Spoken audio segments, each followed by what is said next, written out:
Hello and welcome to the CIPD's first Brexit webinar, Perspective, Strategy and Planning. Okay, well, needless to say, these are extraordinary times, aren't they? Financial and political worlds turned upside down by this surprise vote to leave, organisations buffeted by market forces and factors way beyond their control. We've seen the economy stuttering, the UK's place in the world is unclear, and a lot of loose talk about moving people and operations overseas, and indeed jobs being lost. So massive operational and strategic considerations. So how can people who lead organisations stay resilient and cope with maybe what could be a decade of uncertainty? Well, joining me, we have a distinguished panel, so let's just run through who will be with us. We have, in no particular order, Danny Mortimer. He is Chief Executive of the NHS Employers. He took up a post as Chief Executive of NHS Employers in November 2014. There's Alan Price, who's the Chief Executive of Chrono Group. Stephen Toft, the Director of Crucible. Ian Brinkley, a labour market economist, and Ben Wilmot, Head of Policy and Public Affairs here at the CIPD. So let us start setting a bit of the context. We'll do this sort of strategy, medium and long-term stuff in a moment, but let us start with Stephen Toft, a Director of Crucible. We watched this extraordinary, what some people call this kind of car crash, potentially for businesses. What are your key thoughts about what has happened, what you've observed since this whole Brexit vote was taken? I think I woke up at about 4:20 in the morning, looked at my Twitter stream and thought, what on earth's going on? And then looked at the BBC News and went and lay down for several hours after that. And I woke up again, it was still true. I think just the first thing to say is that nothing has changed legally at the moment. We are still members of the EU, so from that perspective, nothing changes. But what I'm hearing people say is that people are talking about recruitment freezes. People are talking about the possibility of relocating operations. I was talking to a consultant who specialises in relocating people, and he's had quite a lot of inquiries from tech companies, some quite small ones, looking at how they can relocate to the EU because they're worried they might not be able to get the skilled staff here. It's interesting that the Office for Budget Responsibility and the OECD cancelled their economic forecasts in the last couple of weeks because even they've got absolutely no idea what's going to happen. So they just said, well, we're not going to bother for a while. And I think the thing is, we're not going to get any concrete data on this probably until the end of the year. So at the moment we are simply flying on hearsay. Okay, that's Stephen Toft. Let us turn now to Alan Price on the line, Chief Executive of Chrono Group. Your initial thoughts, Alan?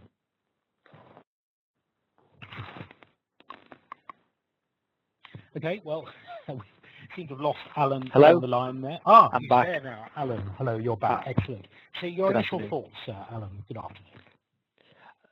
We have a unique perspective in that we speak to a large number of SME and large employers across the UK, and their biggest challenge is the potential skills gap that's going to come not in 2 years' time, but when those foreign nationals look to return home because of the uncertainty of the future. And a lot of foreign nationals in the hospitality sector will ordinarily return home for the summer months and potentially not looking to come back to the UK market and looking to find jobs that much closer to home or within the EU. So we're seeing a lot of uncertainty and concern with regards to talent and skills shortages for the future. Okay, thanks, Alan. Let's turn now to Danny Mortimer, Chief Executive of the NHS Employers, who's just joined us. Now, we know, Danny, of course, there won't be £100 million a week extra for the NHS, as some promised during the rather vexed campaign that we had here. But what are your initial thoughts about the kind of impact that the NHS is going to have to do? We're not even going to see £100 extra a week, I don't think, no. There are a couple of things for us. I mean, the first is that we are both as a group of employers within the NHS, but also our colleagues more broadly across health and care. We are quite dependent on EU migrants within our workforce now. 5 or 6% of our workforce are EU nationals. And clearly, since the vote outcome, there is a sense of uncertainty for them, and we're keen to address that. And I think there is also a sense in which, well, we've had reports, not even a sense, we have had reports that a number of them have experienced xenophobia and racism, quite frankly, which of course has also unsettled them. Most of the people we employ deal regularly with the public in good times and bad, and unfortunately some of those interactions since the vote have been less than acceptable. So that sense of uncertainty is very obvious. There are clearly some longer term questions for us as well, both as a user of labour from abroad, but also as an international industry that I'm sure we'll return to. Okay, thank you. We'll return to Danny shortly, but let us move on now to the main opportunities and challenges which do face organisations. The question here says, in the light of an eventual exit from the EU, so far we're not being left in very much doubt as to whether that exit would happen. Let us turn to Ian Brinkley, Labour Market Economist. Okay, well, I think in the short term, one of the major challenges are going to come from what's happening on the economy.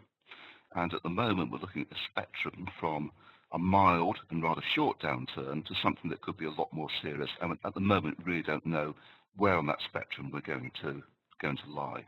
But a downturn is certainly coming through to us. The second is going to be on labour supply. No matter what happens, the supply of labour, the growth of the workforce in the UK is going to be slower. And this fits in with what Danny Morton was telling us about the problems with the NHS. Yeah, exactly. So ultimately, growth is driven by either the growth of the workforce or its productivity, its efficiency. So if the growth of the workforce is going down, the only way to compensate for it is to push productivity up for those workers that are still in the UK. So that's going to push productivity right up the agenda. It ought to be pretty high anyway, but it really does make it very, very, very acute. Third area is around migration policy, and this really depends on how nuanced the government is. We've got 4 blocks within the migration policy area. One is essentially the internal labour markets of big organisations, multinationals who move labour around different countries. We've got students coming in. We've got high and low skilled labour coming in from the EU. We've got high skilled labour coming in from non-EU. How nuanced the government's going to be, and whether it's going to set an overall limit which is getting migration down to the tens of thousands, which implies below 100,000, I think that's going to have big impacts in different areas. And lastly, this is going to play out very differently across sectors. Finance, NHS, the high skill areas, construction, they're all going to face different challenges because they're all looking at different labour markets, and they all use to different degrees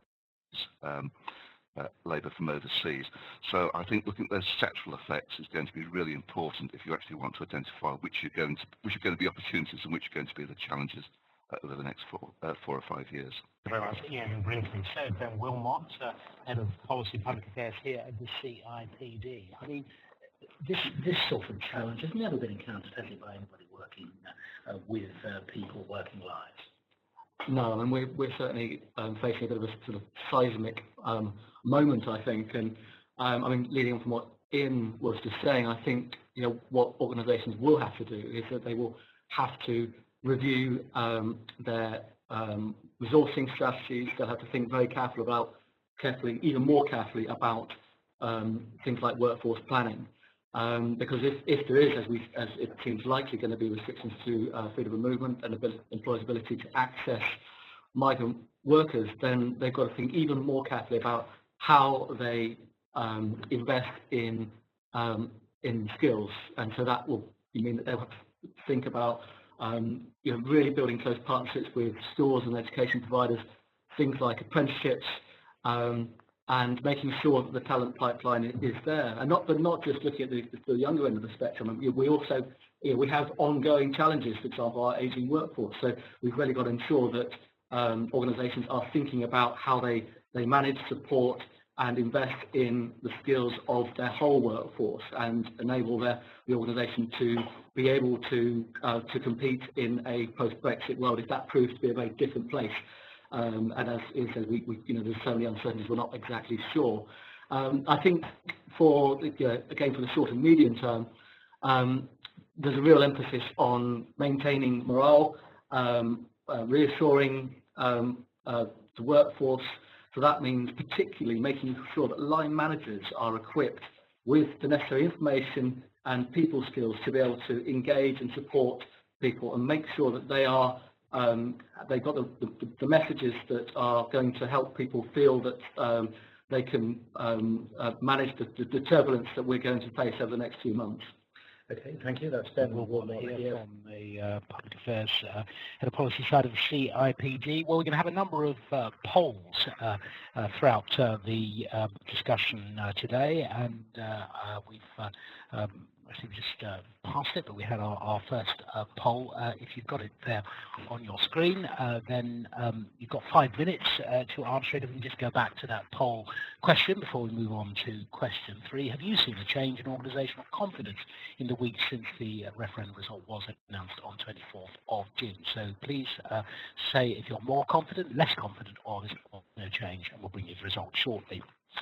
Okay, let us move on now to our third question on your screen. This is medium-term planning. How can organisations plan for the uncertainty which Ben was just talking about there? I mean, what kind of workforce planning should be considered to allow the kind of short-term responses without compromising the longer term?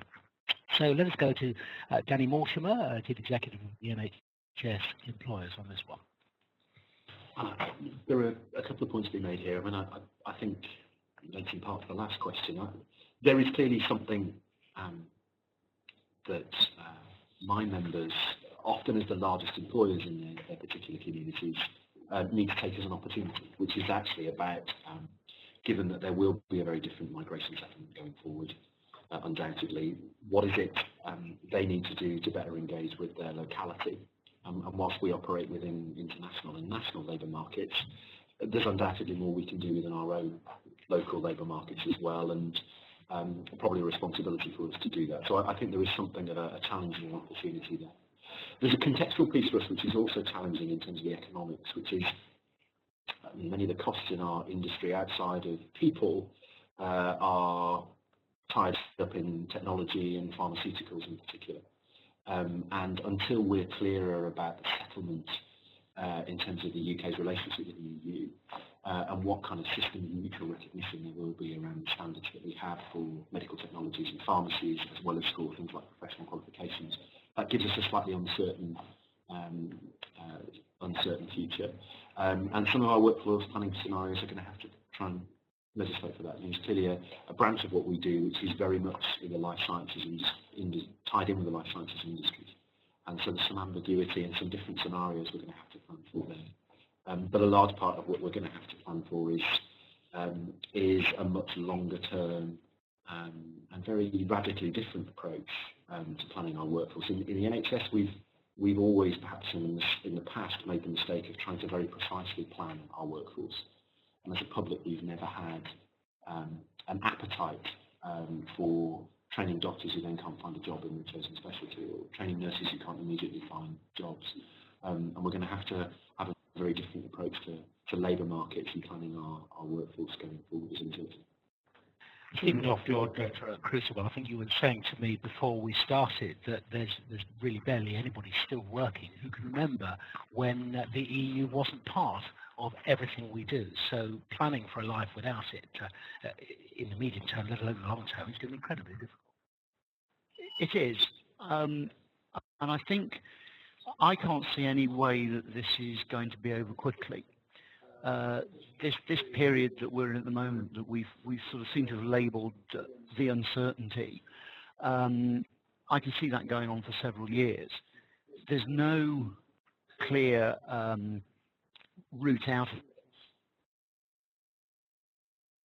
a number of different permutations that we could end up with.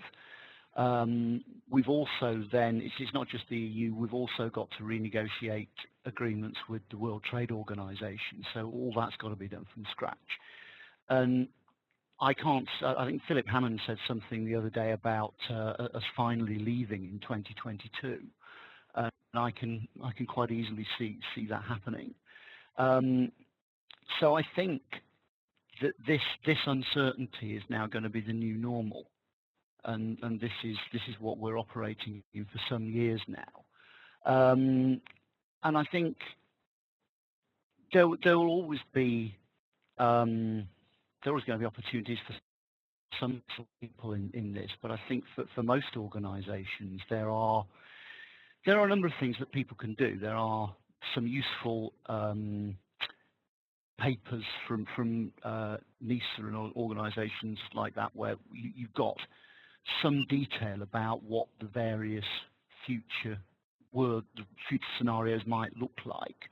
So you can actually do some scenario planning on that basis.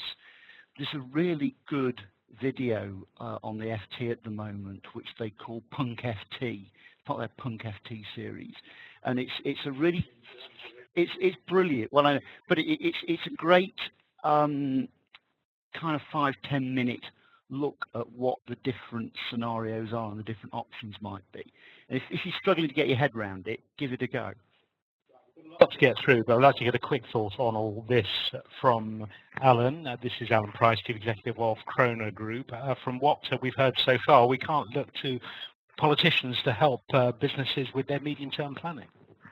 No, not at all. And obviously, we're talking about people and we're talking about labour, but more importantly, we're talking about talent. And a lot of employees have a great reliance on EU workers, and they make a massive contribution to their business. And if we're looking to the future and looking to who's going to support us, it's the employees themselves and the world of HR, and having a clear talent plan, making sure that we're revising it, looking at where our future talent's coming from, and looking at the apprentices and graduate programs that we have coming through the UK at the moment. And are we aware of what talent gaps we have? Are we aware of our skill shortages and what potential impact we could see in 18 to 24 months? Okay, I want to put that to Ben Wilmot. It's all very well to say, as we've heard, you need a talent strategy, but of course the problem is we simply don't know what the demand for that labour is. Whether we're going to need people, say, in the UK, whether organisations have to think about moving them somewhere else. And it's going to be very difficult to meet people's career aspirations at this time. Yeah, I think that's true, but I think there are practices that employers can be developing that will enable them to create the sort of flexibility and provide opportunities to upskill as the picture becomes clearer around what are the skills requirements for a given sector as some of the uncertainty unwinds. And I think I was at the PM awards on judging awards day on Monday, and looking at best apprenticeship strategy, and some great examples of how organisations have addressed some of the skills challenges that they're facing through really bespoke partnerships with education providers. So, for example, one instance, an organisation had transferred a senior technician to a local college to be a lecturer to ensure that the organisation had the talent pipeline coming through. And I think it's what Germany's been doing for years. Well, yes, but that's something which I think we're getting better at. But we need many more examples of that type of partnership. The possibilities are there. Okay, well, we need to move on now to our fourth question. Now, perhaps I'll bring in Ian Brinkley, our labour market economist, on this. I hope Ian won't mind me saying so. He has been around a few years, so maybe he can tell us if there are past experiences. I mean, is there anything we can look at in sort of economics and politics which is anything like what we're going through now? I don't think we've ever really seen anything where so many different shocks have come together in one place and been accompanied by such great uncertainty. So the past, I don't think, is going to be a particularly good guide to what happens over the next few years. It kind of wasn't as uncertain as this. I mean, everything fell out of bed. actions were taken, some things got better, some didn't, but it was kind of relatively tidy, wasn't it, albeit traumatic? Yes, and quite often economic shocks apply to a whole set of nations. So if you have an oil shock because the price of oil goes up, or you have an inflation, or you have a financial crisis of 2008, that's affecting all industrial economies. This is something which is very much we've inflicted on ourselves, and quite how it's going to play out, particularly when looking at other countries. I think that's where it's really difficult to predict it, because we're not looking at something which is driven so much by big changes in the economy. We're looking at something which is changed by essentially changes in political and regulatory and agreements in international agreements, and that's a very difficult thing to predict. So I'm not sure that the past gives you too much lessons to draw from for the present. I think what we can say is the economy is actually pretty resilient, and the labour market, the UK labour market, is pretty resilient as well. So while there will be shocks on the way, I suspect it's not going to be quite as catastrophic as some of the worst predictions were saying it might be. I actually think the economy is in good enough shape, and the labour market's in good enough shape to get through this without it turning into an absolute disaster. Toff, Director and Principal, any lessons that you can draw on here? Well, I was hoping I wasn't going to get this one, actually, because I thought I've been in HR for 30 years, and I haven't got a clue, to be quite honest. I look at this and think, in the 92 recession, I remember seeing we went from having a handful of applicants to masses of applicants for every job in the space of a few months. We thought that was going to happen again in 2008, and it didn't. So I'm sort of struggling to make any predictions about this one at all. Used to crises. We're all hoping we're in it. I'm not suggesting I think my colleagues, I don't think we've ever encountered anything this singular and this all-encompassing, actually. Clearly, what we have to be able to do, we weren't able to do, I think, through the referendum even, was plot out a way forward which enables us to have a slightly more honest conversation with ourselves about the economic future. And I guess the lessons from past experience, we have to look abroad. Okay. I mean, what is the settlement that the Swiss have managed to achieve with the EU? What is the settlement that Norway has managed to achieve? Yeah, well, and can we be honest on that? And if the political tone leads us far more towards the Swiss settlement, can we be clear about the sort of obligations that even the Swiss have? So for us, for example, the Swiss can't access some of the EU funding around investment in drugs research because they've committed to a particular migration policy, and the EU see those things, they've joined those things together. So I think perhaps some of the lessons we have to draw will be from the experience of some of our other European partners. Okay, so on to our fifth question. I guess, Ben, the immediate temptation is to limit costs, limit risks, and to sort of just try and batten down the hatches. Yeah, I mean, I think, thinking about lessons that might have been learned, I think from past recessions, for example, I think that there is evidence that organisations that have tried to maintain trust have been in a better position on the other side. CIPD did a big piece of research called "Where's All the Trust Gone?" and that featured a number of organisations that had really tried to maintain trust with the workforce while making very difficult decisions. And I think what that's some of the sort of learning from that research is that you really have to invest in meaningful consultation and voice, and by doing that you can potentially find ways of mitigating possibly some of the worst impacts around job losses. And I think there's for example, Sunderland City Council is a great example of a public sector organisation that, in the face of 2009 and impending severe public spending cuts, really took a decision to really minimise job losses at all costs. And So they did go through a significant major organisational change involving a lot of sort of centralising of functions to make sure they weren't duplicating. But they also created an internal jobs market. And they created a tool so that employers and a sort of a pool, a redeployment pool where the people's strengths were identified, they could be redeployed effectively in the organisation. And as a result of that, they came out of it in a much better shape. So I think the lessons are there. And I mean, now possibly this is the time to step back and really sort of learn from where there has been good practice in the past. And really try and make sure that organisations are really thinking about the different ways of maintaining trust, taking a principled approach to managing and supporting their staff through this period of uncertainty.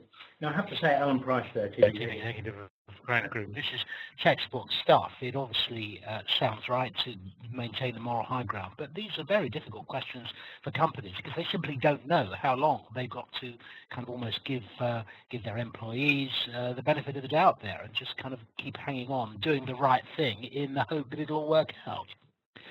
You've got two completely massive extremes. You've got some employees who are looking at the increased tensions in the workplace, a lot of uncertainty, and some employees are looking at employee assistance programs and counselling and communication plans to support those employees in a time of uncertainty. You've got other employees who are affected by the value of the pound in terms of import and export, and they are taking those immediate decisions in terms of being able to ramp up production or scale back production based on the value of the pound. So there are some short-term reactions, and then you've got other employees that we're speaking to who are looking at long-term investment again. Some of the panel talks about skills and productivity and saying this is the time to invest in our workforce, look to make them feel valued and secure. And I think Peter Cheese of CIPD made a really good point the other day that it is crucial that all our people feel safe and secure and valued, and we have to provide a really fair and welcoming work environment, and HR professionals are really key to that and supporting both the employees in the workplace and also the employers. Okay, that's Alan Price there. Thank you very much indeed for that. We've got another poll question coming up. Just keep listening because you've got 5 minutes to answer it. So we'll just bring that poll question up for you to see in a moment. And meanwhile, well, there it is your organisation planning any changes to your L&D programs in the light of the referendum results? So let us know what you think about that, and we'll give you the result of that and our previous poll question very shortly. But we have a question from our audience from the floor, and I'd like to put this one to Ian Brinkley, our labour market economist. The question says, given the lack of clarity about what will happen, especially with regulations and legal agreements, why are we convinced there will be a skills shortage? I think the one thing we do know, no matter what the outcome, is that the supply of labour coming into the UK from the EU is going to be much less than it was. Otherwise, there's no point in having Brexit. And the bulk of that labour coming in was higher skill. So there's certainly going to be a decline in the supply of skilled labour coming into the UK. During the campaign? There were many facts which were not heard very often during the campaign. But it will definitely hit the supply of highly skilled labour. And many organisations and companies have built their business models and have built their planning on the assumption they will continue to have access to that pool of talent. So not only have you got the supply going down, but people are now having to rethink their business and organisational models. And while in principle you could start to train up more people in the UK to try and take the place of the skilled migrants coming in, you're talking about very long-term programs before that has any effect on the labour market. So you've got a choice between having severe skill shortages in some areas in the short term and continued skill shortages in the longer term unless there's some sort of response further down the track. So there are many known unknowns in this situation, but I think one of the ones I'm sort of more confident about is that it's going to cause problems in certain areas around the skills issue. And it's quite clear from that question being asked that people listening are concerned about that. I know that Danny Mortimer at the NHS Employers already touched on this. I'll go to him in a moment, but let's just pick up our next question as we start looking ahead to the future. And we look looking now at the responses of HR and management to all these issues over the next few years. So, Stephen Toft. I think following on from what Ian just said, that I think we've had a situation where we've had a skilled workforce almost on tap. You can switch it on and off. We've got a massive pool of English-speaking, highly qualified people. We know from the NI statistics that a lot of them come and go in the space of a year. So the ability of the labour market to respond to changes has been, it's been the ultimate flexible labour market, if you like. That's going to disappear. So a lot of things that, there's been a decline in training investment over the last decade or so. That will have to change. People will have to start investing more in skills. And I think also investment generally, that if there is a labour shortage, the only way you get around that is by investing in technology and skills that make people more productive. So I think this ought to mean that this is the time when the HR profession steps up. The profile of the HR profession should actually be raised by this. Now, of course, a lot of people would think it's not too bad a thing that we would be training more people, but of course in the NHS, for example, in public organisations, that takes a lot of investment over time, and that needs bigger budgets. So, Danny Mortimer. There is undoubtedly that challenge in terms of our skilled labour, our sort of registered healthcare professionals, and the lead-in time to training those colleagues. That's true, and I think we face that economic challenge almost regardless of Brexit. In fact, and there was a risk, I suppose, in some of the conversations we have about Brexit. Some of the things we're talking about were true when we were talking about austerity as well, and we're going to have to find a way through those. I do think, though, in terms of the role of the HR professional, the people function in organisations, there is something about learning a new set of skills which responds to that very different labour market, which does think much more creatively about how skilled labour is sourced in the truly longer term, over a sort of 10, 15, 20-year period, and does think a little bit more carefully about how we compete and engage with young people in terms of our respective industries and how we make them attractive. And that's very true for us in health and care, both in terms of our skilled roles, but also in terms of the equally skilled but perhaps not as highly educated roles that we have. And there is something about just learning some of those skills that we've not had to learn because we've had that EU market so readily available to us in terms of supply. And we've not had to think that way for a generation, perhaps. And there's a role for us there, and there's a role clearly for our colleagues in government as well, in terms of how we work together to approach some of those things differently. So, responding to all this, Ben Pilmont, how should organisations deal with this? I mean, we've heard that it's going to be tricky for HR, but in a sense, management will be looking to HR people to provide some answers. I think it's very much sort of making sure that the people strategy is very aligned with any change and helps to sort of help shape any sort of broader business strategy.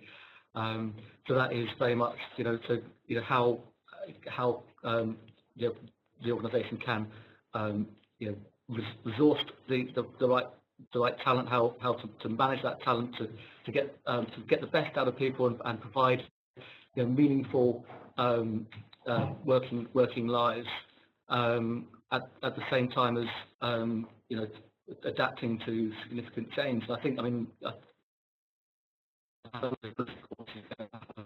significant impact, but I think the role of HR is to really understand the unique value of humans in the workplace, and making sure that is not overlooked as we move to any sort of greater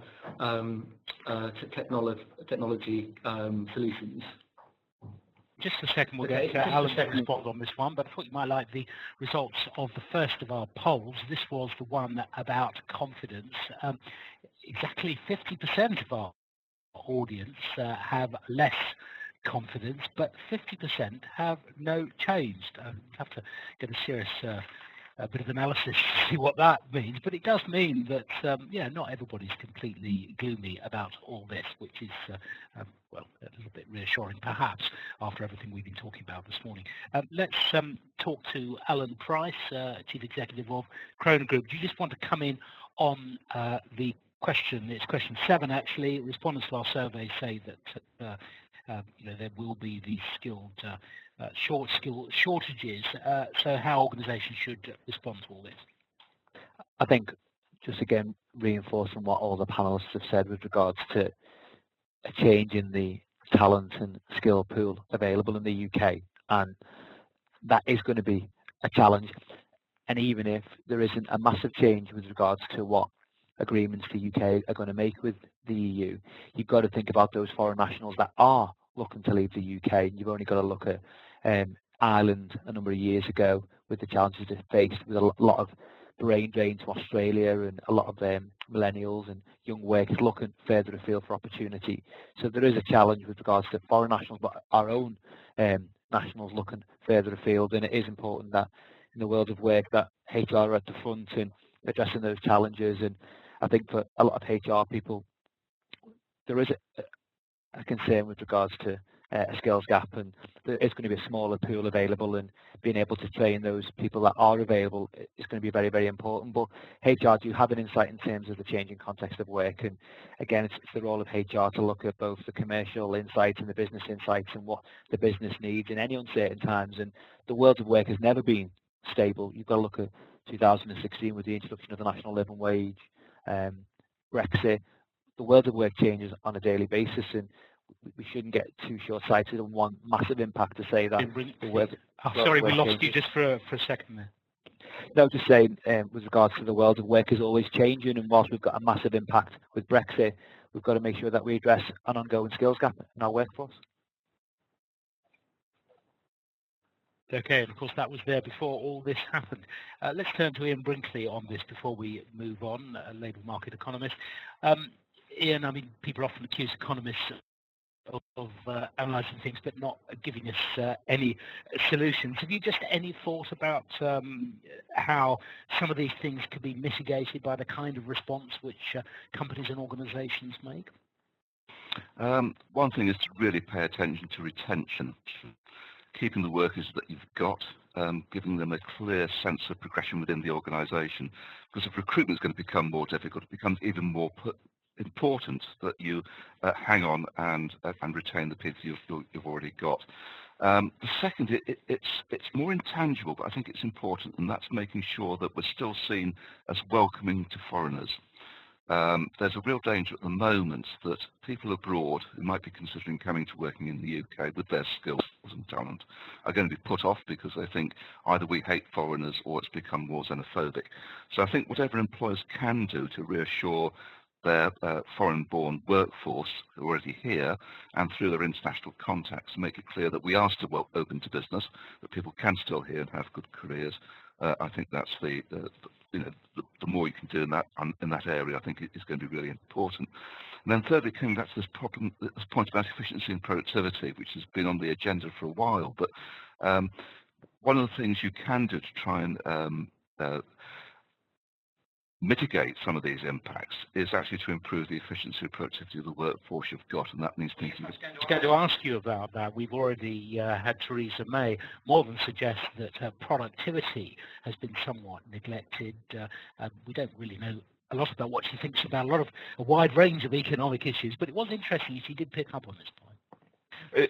It's becoming one of the big economic challenges that we've got at the moment. Productivity has been close to zero. We've never had a period in British history when productivity growth has been so poor. And if the growth of the workforce is going to be reduced, and looking at productivity becomes even more urgent.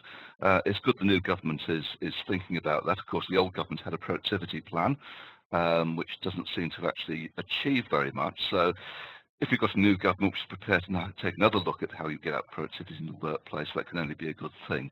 And I think the more attention that be given to that, the better.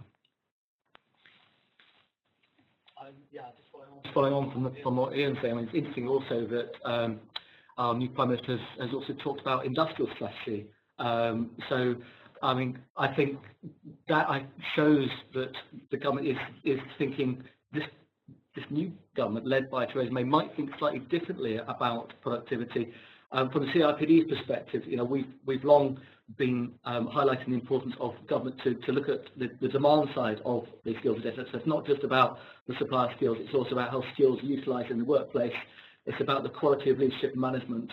And, you know, government does have a role to help nudge, develop and encourage particularly smaller businesses to upgrade their investment in their management capability and to enable them to invest more strategically in their people. So I think there is an opportunity there, hopefully, to realise we are at a crossroads, and that some of the skills policies that have taken us to where we are at the moment are not sufficient. We need a radical re-engineering of UK skills policy.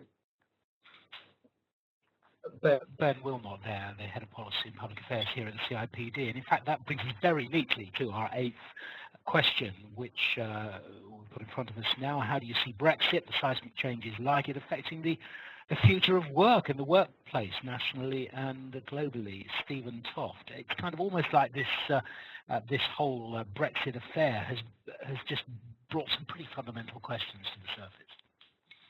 Yes, I think that we're facing a lot of headwinds anyway.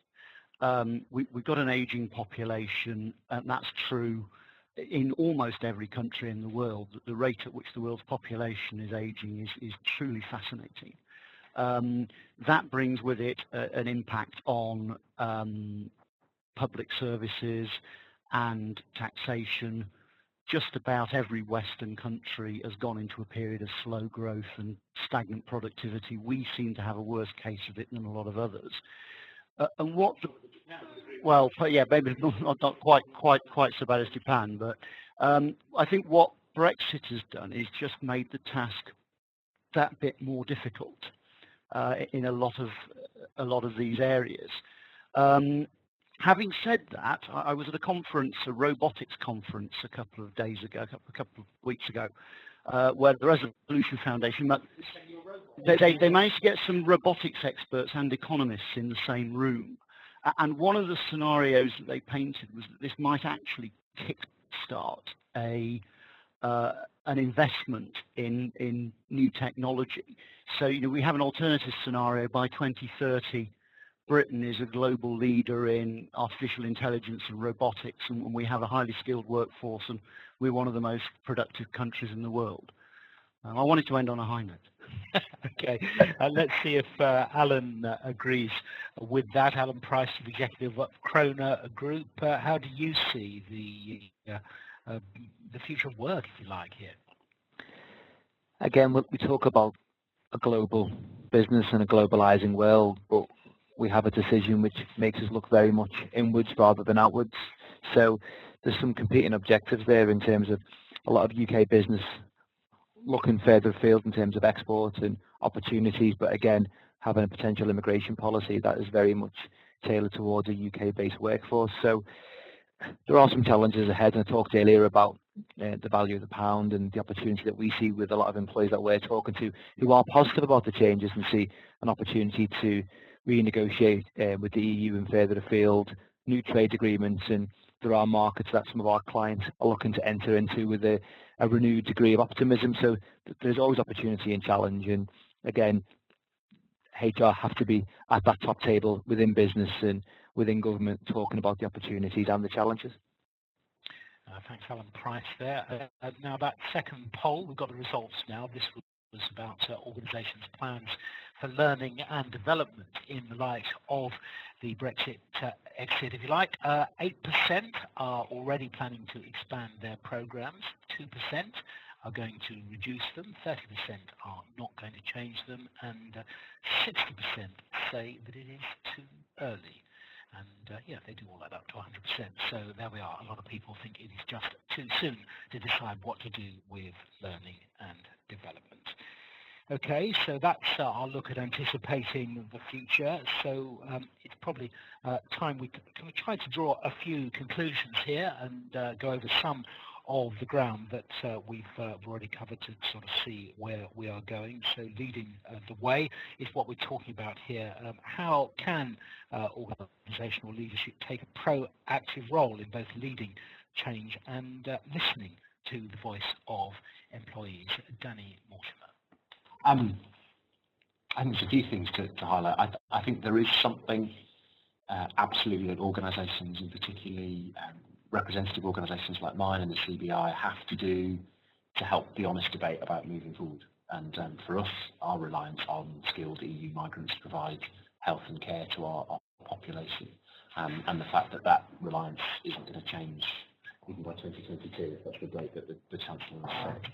I think there is a second piece, though, that the challenges that we had through austerity are sharpened now by Brexit, and there are some things for us in particular in terms of how we engage better with our local populations in terms of providing opportunities for them.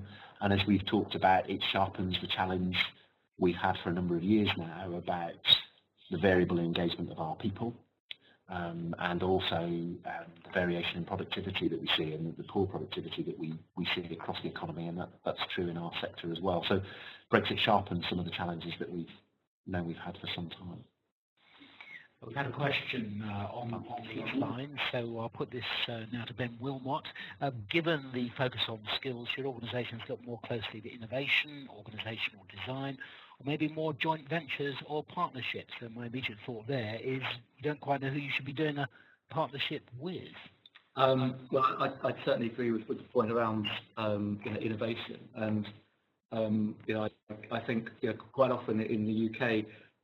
Innovation has been associated with R&D and men in white coats, but actually a lot of innovation does happen in the workplace, and that does involve having organisational cultures that do enable employee engagement to flourish, that voice and new ideas can be fed back up to them and inform business strategy. And so we also need new types of leadership. We need to move away from command and control styles of leadership that still exist. But people might be nervous there doing a partnership with anybody within the European Union. Well, I think they know what the rules of engagement. I think partnerships, absolutely. Probably you need a greater degree of certainty before you're starting to think about which partnerships might actually be appropriate. But I think that in terms of looking at organisational design, making sure that the organisation is agile and is fit to respond quickly to changing circumstances. I mean, that has to be a priority for HR. Okay, now Stephen Toft, the second half of this question is listening to the voice of employees, and in many cases these are going to be quite frightened voices, I would have thought. People wanting employers to come up with answers that they simply can't give. I think there's something here about being honest with people.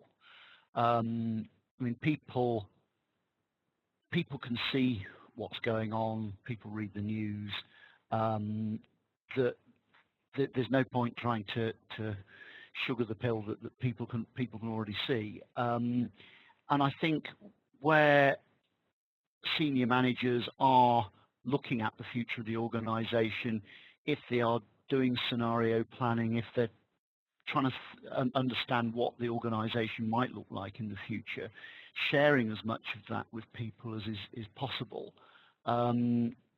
because this is uncertain for everybody, and I think there is something there about just being open with people.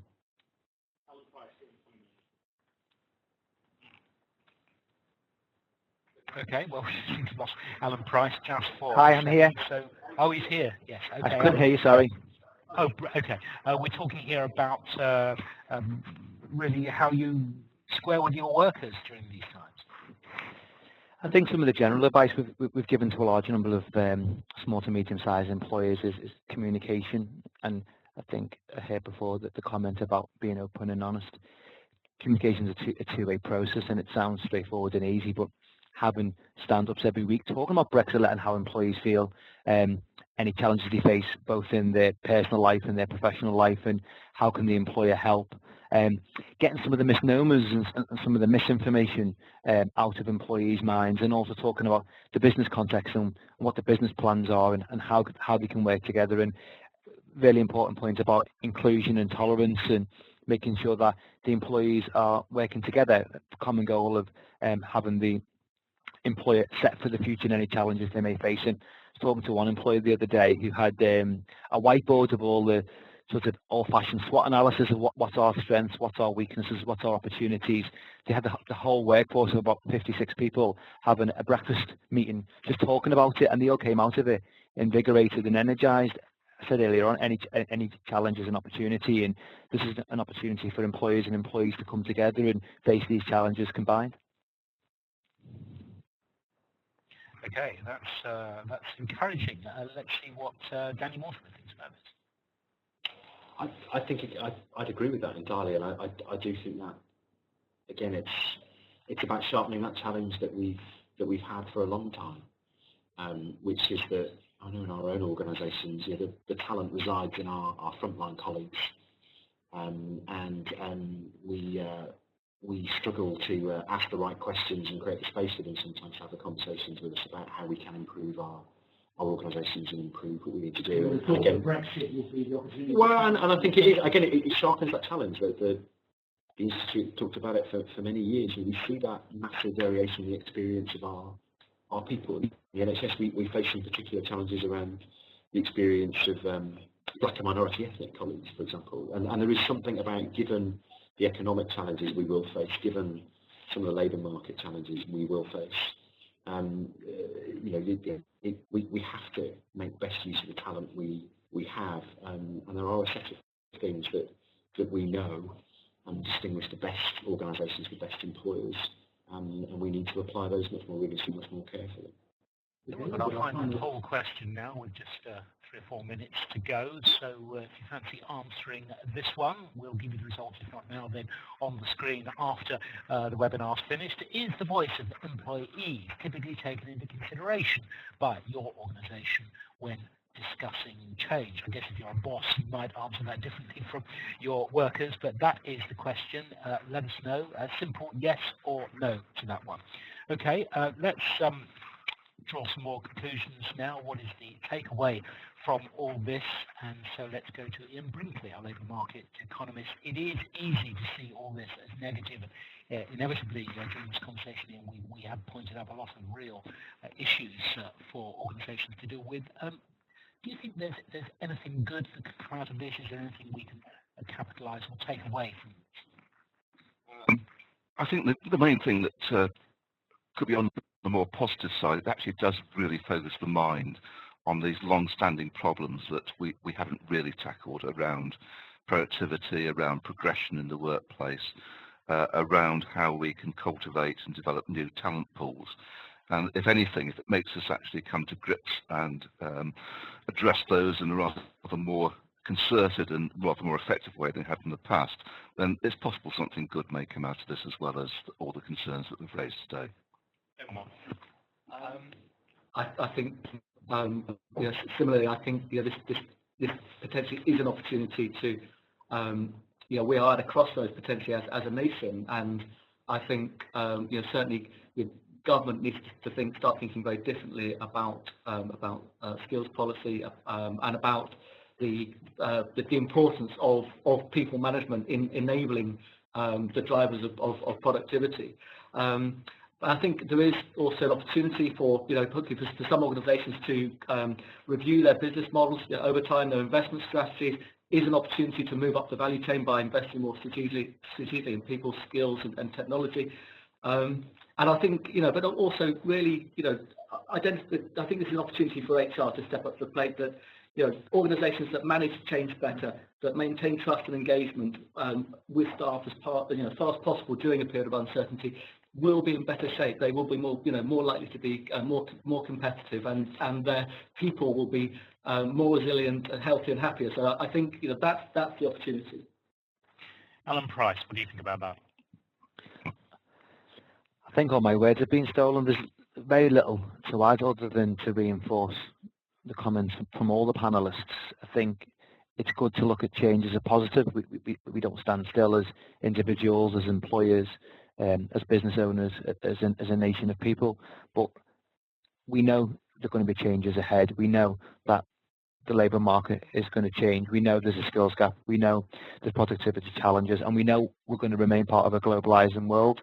So therefore, let's look at some plans. Let's sit down and talk about alternatives and options and what small steps, what medium steps, and what long-term steps we can take as businesses, as HR, as individuals, and work together. And where we do see challenges in the workplace, where we do see employees who are unsure of the way forward, that we just call that out, and we're there to support them. I think it's important that productivity doesn't dip and we don't have an immediate skills gap, and that we work with what we've got and we look to the future. Okay, and a very quick thought each from Stephen Toft and Danny Morton. Good people management works. There's a lot of evidence for this. Great World Management Survey data on how this improves the way companies work. Companies become more productive. In hospitals, fewer people die. We need more good people management. And I think we're all emphasising a similar theme, aren't we? You know, the things that we know we need to do, the things our organisations have been wrestling with for some years in this country.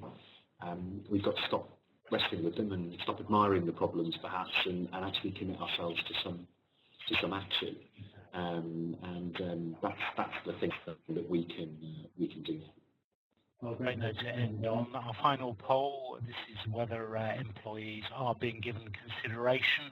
64% say yes, only 36% say no. So that is self-assessment, of course. However, that is, on the face of it, a promising response. Well, that is it. I'd like to thank all the members of our panel for their sterling contributions. Danny Morton, Alan Price, Stephen Toft, Ian Brinkley, and Ben Wilmot. It's clear there's no escaping the uncertainty, the turmoil and shocks to come, but clearly from what we've heard, effective planning and employee engagement will ensure that organisations will find some business life after Brexit. I know the CIPD wants to remain at the forefront of the debate, helping us all work our way through it. So thank you very much indeed for listening and for taking part.